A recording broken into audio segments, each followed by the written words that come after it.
Beyond Time, bab 825-826. Untuk melihat video selengkapnya, sahabat bisa kunjungi playlist yang telah Sabta Novel sediakan. Yuk mari, kita berimajinasi bersama dan masuk ke alur ceritanya.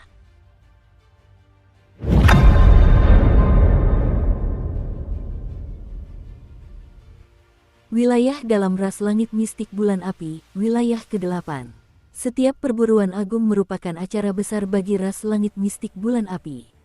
Tidak hanya berbagai ras anak perusahaan yang berpartisipasi, tetapi juga akan ada orang-orang dari wilayah lain yang memperoleh kualifikasi secara kebetulan. Suking adalah salah satunya. Oleh karena itu, jumlah keseluruhan peserta tidak tetap. Namun, jumlah gunung terlarang itu terbatas. Dengan banyaknya kultivator yang berpartisipasi, hal itu akan meningkatkan kesulitan bagi sebagian besar kultivator yang ingin mendapatkan gunung terlarang.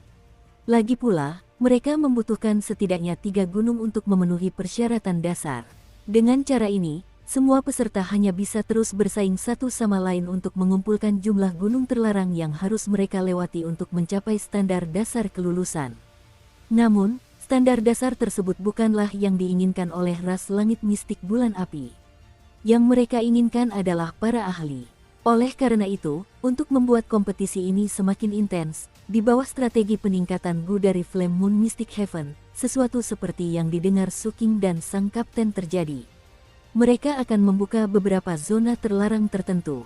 Pada segmen pertama perburuan, mengikuti instruksi dari kuil-kuil, berbagai ras yang berafiliasi serta tokoh-tokoh berpengaruh di bawah 3 imam agung akan membuka zona terlarang di wilayah mereka pada waktu-waktu tertentu, memungkinkan semua peserta untuk masuk. Selain itu, mereka tidak diperbolehkan untuk ikut campur dalam aksi perburuan dan penjarahan yang dilakukan para peserta, dan malah harus mempromosikannya.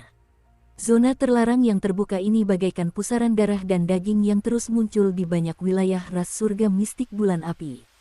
Dengan demikian, mereka akan terus memberikan momentum pada segmen pertama Grand Hun hingga yang terbaik dari yang terbaik lahir. Namun, karena perbedaan letak geografis dan waktu pembukaan zona terlarang, sulit bagi semua peserta untuk langsung bergegas masuk setelah zona terlarang dibuka. Biasanya, peserta yang lewat di dekat situ yang menyadari adanya celah tersebut dan berkumpul di sana, sehingga jumlah peserta bervariasi. Pada saat itu, di wilayah barat laut wilayah ke-8, sebuah pusaran daging dan darah terbentuk seiring dengan pengumuman dari pejabat bulan api di sana.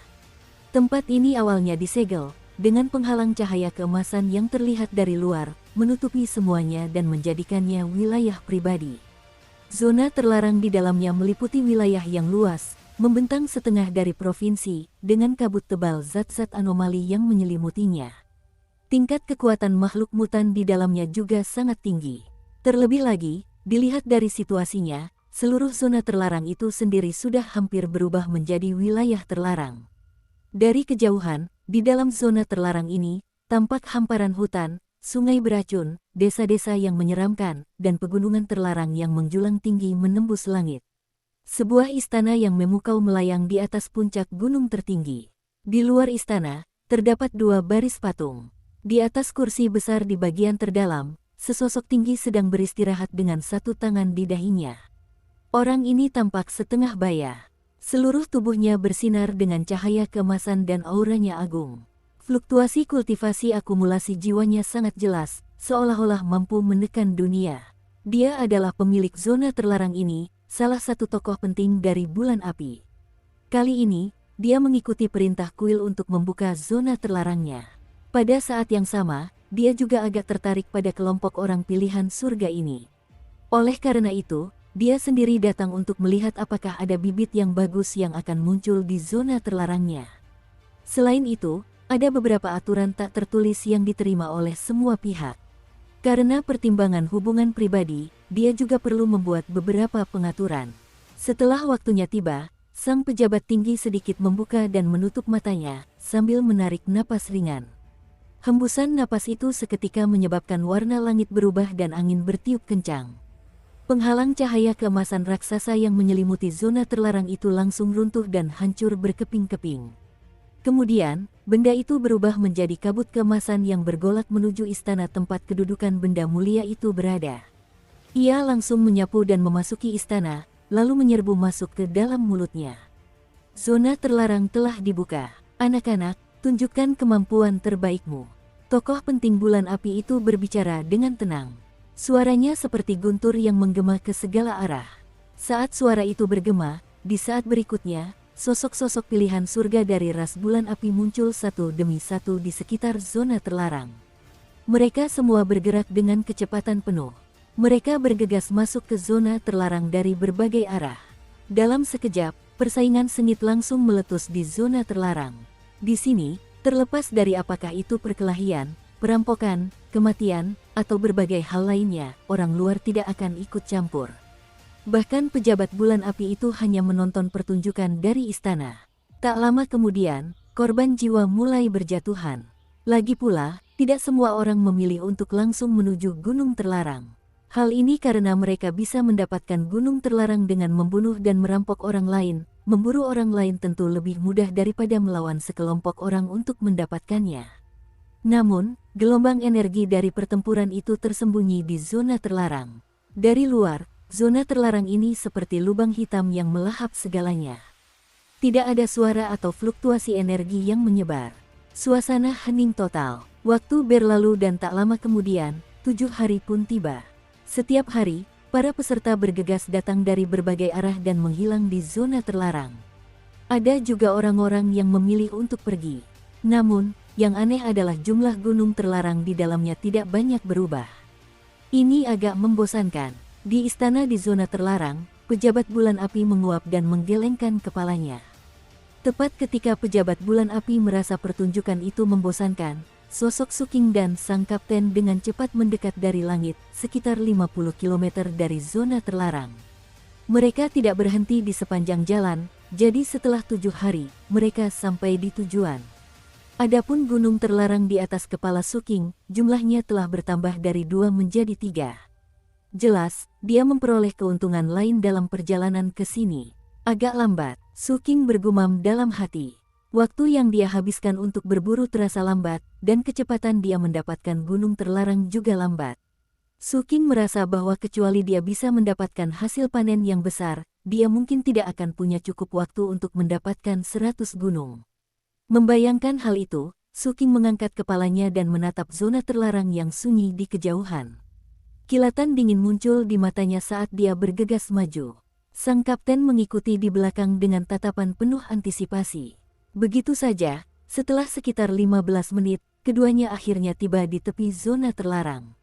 Saat mereka melangkah masuk ke zona terlarang, kabut zat anomali menyapu mereka berdua, menenggelamkan mereka. Di tengah kabut, aura Su Qing juga berubah, menyembunyikannya. Gerakannya tidak lagi berani dan terbuka. Sebaliknya, dia berjongkok dan bergerak maju. Setiap kali sosoknya terlihat, dia akan menyatu dengan lingkungan hutan di sekitarnya. Cara untuk melangkah maju ini adalah naluri Su Qing. Dia telah tinggal di zona terlarang untuk waktu yang sangat lama dan telah berinteraksi dengan berbagai macam orang di sana, sehingga dia mengembangkan kebiasaan ini. Adapun gunung-gunung terlarangnya, setelah dia memasuki zona terlarang, gunung-gunung itu menyusut di bawah pengaruh kekuatan eksternal.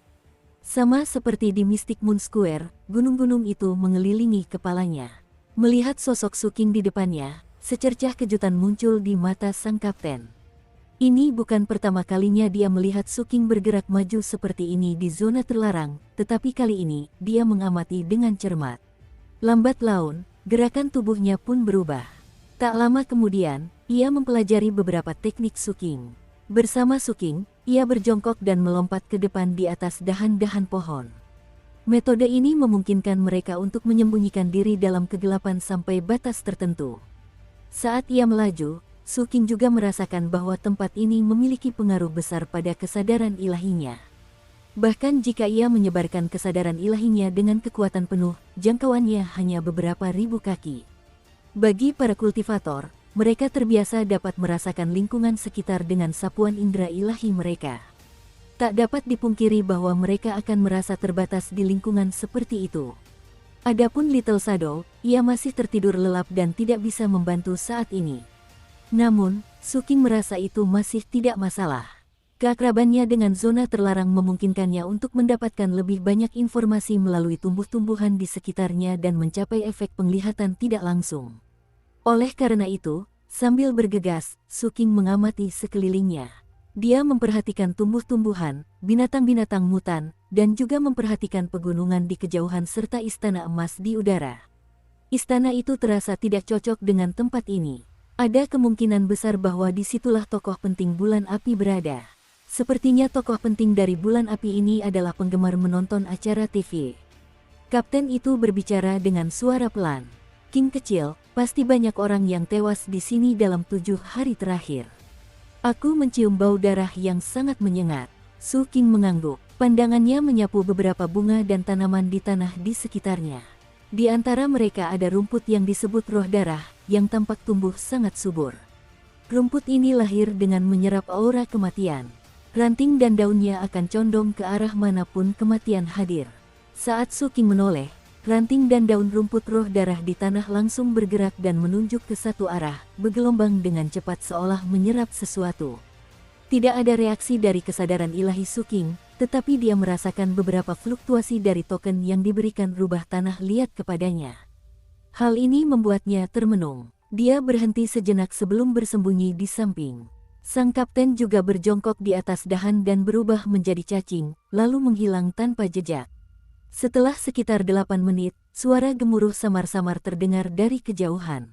Su King menyipitkan matanya dan menunggu dalam diam. Tidak lama kemudian, sesosok figur yang melaju kencang muncul dalam pandangan Su King. Orang ini adalah seorang pemuda dari ras langit mistik bulan api.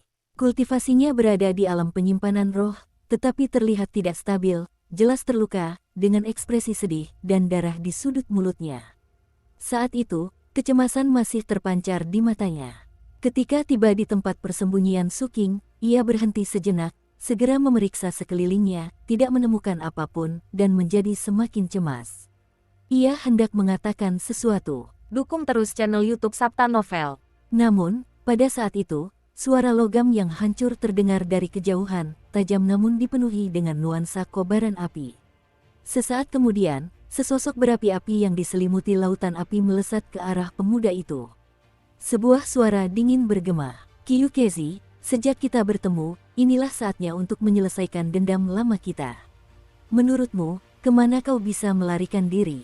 Saat suaranya terdengar, sosok kultivator yang datang itu berhenti di udara dan menampakkan dirinya. Dia juga berasal dari ras langit mistik bulan api dan juga seorang pemuda. Namun, Su King belum pernah melihat api di tubuhnya pada kultivator lain dari ras langit mistik bulan api. Ada 2 gunung terlarang yang mengelilingi bagian atas kepalanya. Dendam lama. Kyukezi, yang telah dikejar sampai ke sini, sangat marah. Kamu tahu betul siapa yang seharusnya menyimpan dendam terhadap siapa terkait masalah antara kita waktu itu. Setelah itu, Kyukezi membungkuk ke segala arah dengan ekspresi khusyuk dan berbicara dengan lantang. Kyukezi, kapten dari kemah Imam Agung Roh tenggelam di kuil api bintang, dengan hormat menyambut utusan ilahi api bintang. Begitu dia selesai berbicara, ekspresi kultivator langit mistik bulan api yang mengejarnya berubah dan dia melihat sekeliling. Suasana di sekitarnya sunyi dan tidak ada perubahan apapun. Beberapa saat kemudian, wajah Kyukezi sedikit pucat. Adapun kultivator bulan api yang mengejarnya, dia terkekeh. Pada saat yang sama, di istana emas di udara, pejabat bulan api, yang memegang dahinya dengan satu tangan, membuka matanya dan menunjukkan sedikit ketertarikan. Menarik, sambil berbicara, dia mengangkat tangannya dan menunjuk dengan ringan ke lokasi persembunyian Su King di zona terlarang. Su King tidak ingin muncul.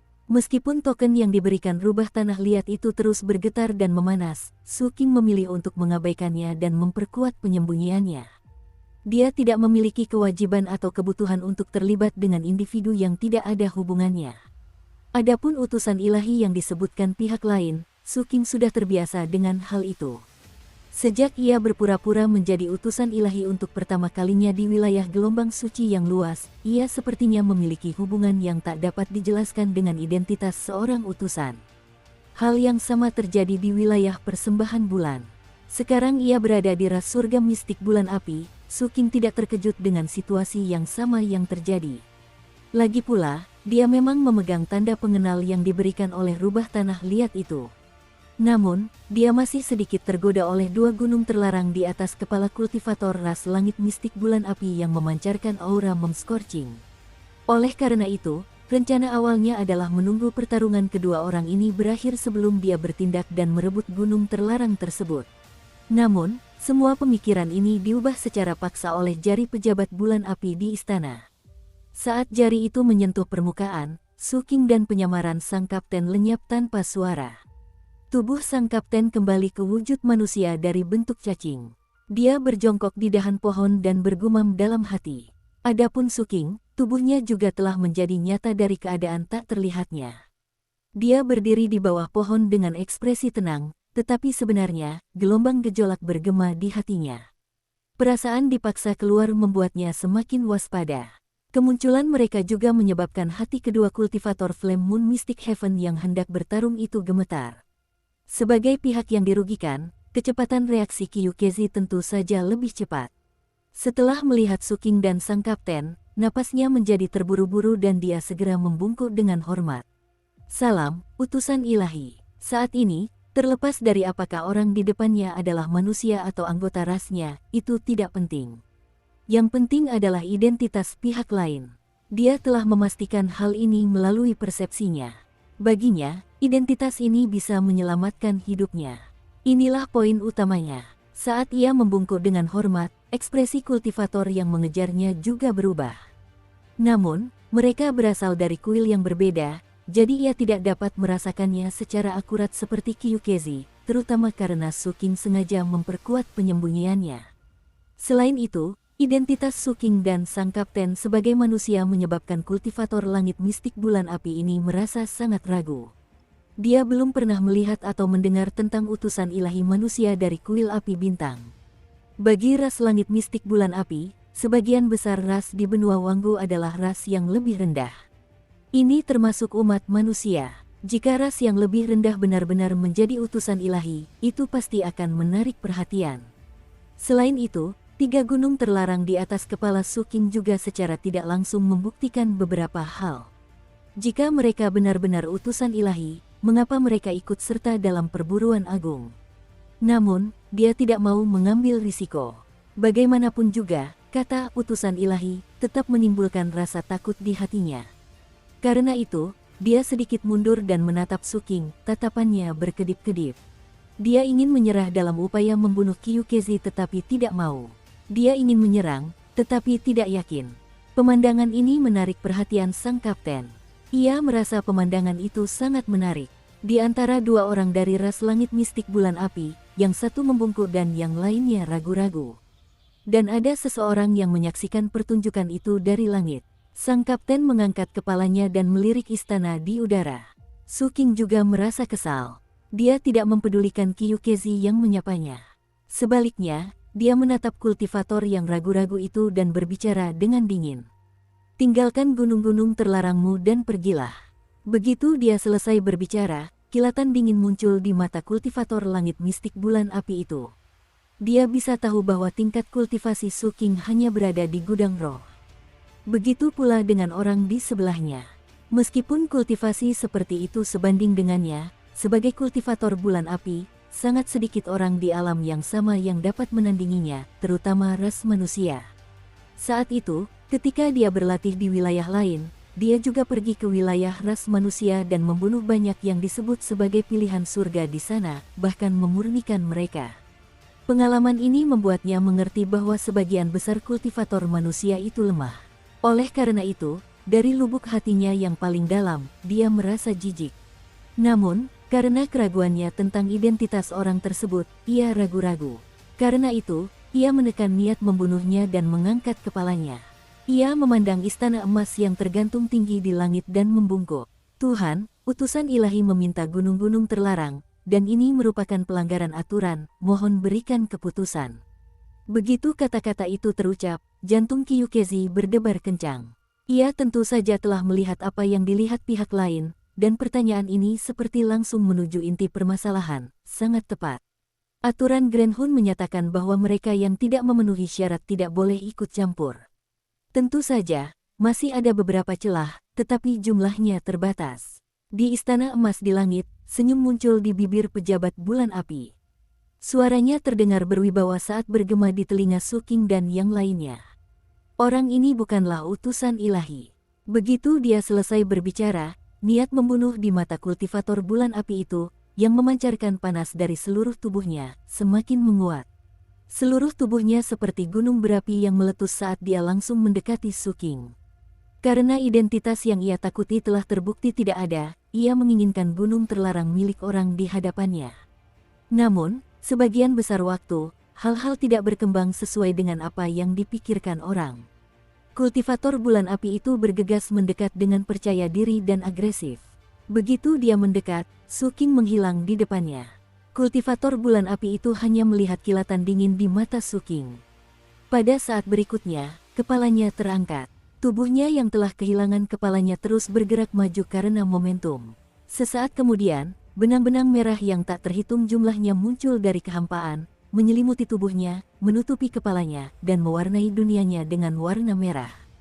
Setelah itu, muncul rasa sakit yang tak terlukiskan yang melahap jiwa dan warna dunia dengan cepat berubah menjadi gelap. Semuanya terjadi dan berakhir dalam sekejap. Dia telah menjadi abu, tapi kau tak bisa mengalahkannya. Di udara, suara berwibawa dari Istana Emas perlahan terdengar, menyelesaikan apa yang belum sempat ia katakan sebelumnya. Sosok Suking muncul kembali pada saat ini. Ia mengangkat tangannya tanpa ekspresi. Gunung terlarang milik kultivator bulan api yang jiwanya telah ia telan melayang ke arah Suking dan berputar di atas kepalanya. Selain 3 gunung terlarang yang semula dimilikinya, 5 gunung terlarang lainnya mengelilingi kepalanya seperti mahkota, menyebabkan jantung Kyukezi berdebar kencang dan napasnya menjadi terburu-buru. Pemandangan di hadapannya menggoyahkan pemahamannya. Dia tahu bahwa musuh lama yang mengejarnya dapat dianggap sebagai tokoh terkemuka di antara rekan-rekannya. Dia kejam dan memiliki banyak metode. Namun, dia justru terbunuh dalam sekejap oleh manusia di depannya ini. Benturan itu membuatnya linglung. Baru ketika Suking menoleh dan melirik, Kyukezi tersadar. Dia segera menundukkan kepala dan menunjukkan ekspresi hormat. Namun, getaran di hatinya semakin intens karena dia bisa merasakan tatapan Suking. Suking mengamati Kyukezi lebih dekat. Setelah memastikan bahwa kultivator ini memang tidak memiliki gunung terlarang, dia mengalihkan pandangannya dan berjalan menjauh. Sang kapten melompat turun. Saat melewati Kyukezi, dia tersenyum. Keberuntunganmu tidak buruk. Setelah itu, dia menyusul Suking dan pergi juga. Melihat Suking dan punggungnya, perasaan tidak nyata muncul di hati Kyukezi. Ketika dia melihat sosok pihak lain hendak menghilang, napasnya sedikit dipercepat. Dia sepertinya teringat sesuatu dan berbicara dengan lantang. Terima kasih telah menyelamatkan saya, saudara-saudari Taois. Saya memiliki 2 hal yang ingin saya sampaikan kepada Anda tentang umat manusia. Suking berhenti dan menoleh ke arah Kyukezi di kejauhan. Melihat Suking berhenti, Kyukezi segera datang dan berhenti sekitar 30 meter jauhnya sambil berbicara dengan hormat. Saudaraku tahu, terdapat total 27 gunung terlarang di zona terlarang ini. Namun, tidak semua gunung terlarang dapat diperebutkan. Hanya ada 10 gunung yang dapat diperebutkan. 17 sisanya telah diputuskan secara internal. Pada saat itu, Kyukezi mendongak ke arah Istana Emas di Langit.